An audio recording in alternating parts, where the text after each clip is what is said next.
아침을 뜨겁게. 스포츠가 얼마나 좋은지.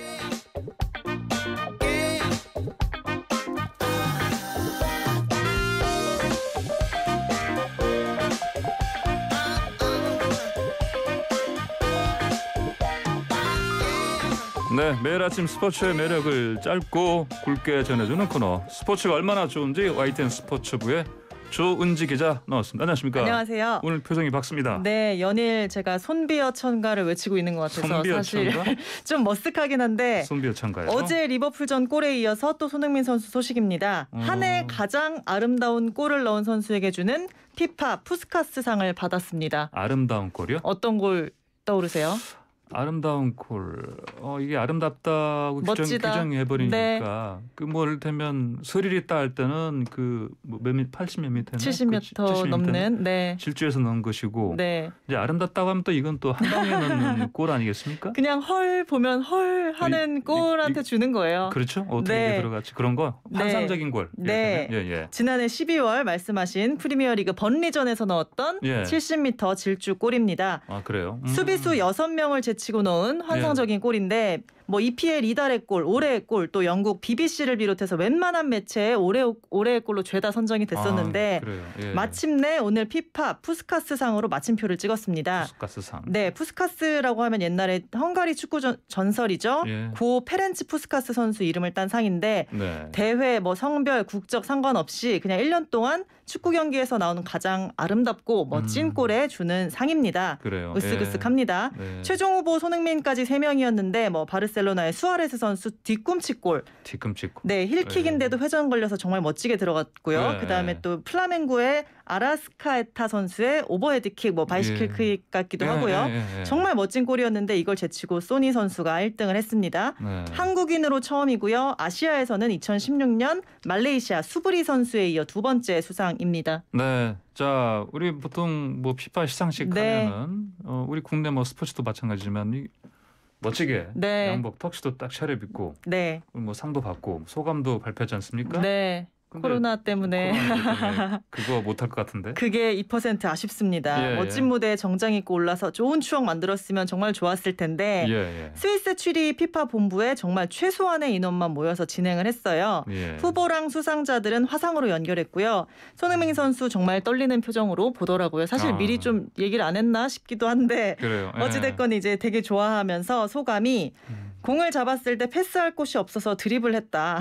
뭐 이런 얘기를 했어요. 네. 놀랍고 아름다운 골이고 상 받아서 기쁘다. 뭐 이러면서 방긋 웃었는데요. 근데 실제로 그때 공 몰고 네. 갈 때 보면은 네. 보셨겠지만 정말 골 줄 데가 없었어요. 그렇죠. 그래서 몰고 간 건데 이제 골 줄 때 없으면 뺏기기 마련인데 그렇죠. 네, 뭐 겸손한 예. 소감이라고 할 수 있을 것 같아요. 그래요. 예. SNS 많이 하는 모리뉴 감독도 바로 동영상 올렸더라고요. 네. 집에 가면서 피파 시상식 봤는데 손흥민 골 최고니까 당연한 결과다. 네. 이거는 뭐 좋은 덕담이고요. 예. 베르통원 선수라고 있어요. 지금은 예. 벤피카로 간 동료인데 네. SNS에 브로 넌 나한테 빚졌어. 푸스카스 축하해 이런 말을 올렸더라고요. 왜 이런 뭐냐면 말이지? 예. 베르통원 선수가 그 손흥민 70m 질주하기 전에 바로 패스를 직전에 건넨 패스 선수예요. 선수. 예. 당시 그게 어시스트로 기록이 됐습니다. 2개월 어시스트라고 할 수 네, 있겠나? 그래서 강제 어시스트 예. 뭐 이렇게 불리긴 했는데 예. 손흥민 선수 상 받고 베르통원하고 영상 통화도 했어요. 예. 거기 보면 예. 슈퍼얀 정말 놀라운 어시스트였어 고마워하면서 정말 깔깔대면서 웃더라고요. 네, 그러니까 방금 좀 어시스트로 기록이 네. 됐는데 공식적으로. 네.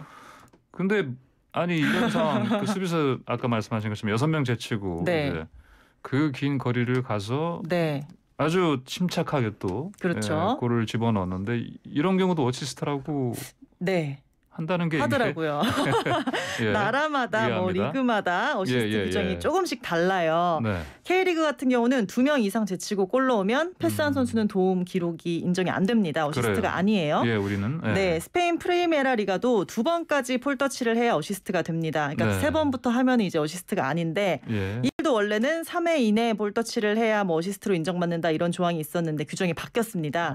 득점 전에 모든 패스를 다 어시스트로 인정을 합니다. 그래요? 네, 그래서 이제 페널티킥이나 사실 프리킥 유도한 선수도 어시스트냐, 뭐 골대 맞고 나온 공을 넣을 경우 그 골대를 맞춘 선수도 어시스트냐, 뭐 이런 다양한 상황들에 대해서 규정이 리그마다 다 차이가 있습니다. 조은지 기자는 어느 게 마음에 드세요? 전 이거는 사실 어시스트는 아니라고 봅니다. 다시 제가 한번 봤는데 예. 그 손흥민 선수한테 준 것도 아니에요. 그냥 이렇게 수비 쪽으로 이렇게 본인들 위험 지역으로 오니까 걷어낸 건데. 걷어낸 거죠? 네.